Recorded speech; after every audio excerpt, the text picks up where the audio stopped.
Well, finally they retired me on 31 December 66.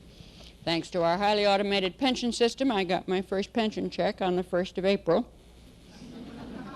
2 weeks later, I got a call from the Pentagon, come down to Washington, we want to talk to you. So I came a-running, as I always do when the Navy sends for me. I had to wait in Mr. Ream's outer office. There were 2 captains there. Naturally, since I was only a commander, I spoke to them very pleasantly and respectfully. However, inadvertently, I managed to tell those 2 men, my, aren't the captains young nowadays? One of them turned out to be my new commanding officer, so I started on the right foot. Mr. Ream took one look at me and said, the Navy payroll's been written 823 times, this has got to stop. So naturally, I said, yes, sir. It ended up he asked me to return to active duty with a job of standardizing the high-level languages and getting the whole Navy to use them. I noticed how the first half of that job was finite, the second was infinite. But I'd be very glad to make a start on it. And so I reported on the 1st of August, 1967, on 6 months temporary active duty. And so far, it is the longest 6 months I've ever spent in my entire life. As for Navy personnel, they gave me 2 Navy men, DP3s, a civilian and a secretary, an office in the 5th deck of the Pentagon, that's the attic, slant roof, escalators go to the 4th deck, and you hike to the 5th. They gave us each a desk and a chair and a pad and a pencil. Standardize the high-level languages, start with COBOL. No cards, no tapes, no computer, and no budget. Well, since I was initiating a new Navy activity, the first thing I did was go out and buy a coffee urn.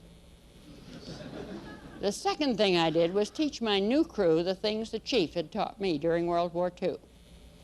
And I'd like to assure you that our new Navy men and women are just as good as any World War II man ever was. It only took them 2 weeks to completely furnish the office. The only day we nearly got in trouble, they turned up with a coffee table like they have down in the secretary's office.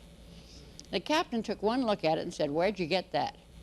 But I remembered what to do. I just stood perfectly straight and said, "Captain, it wasn't bolted down."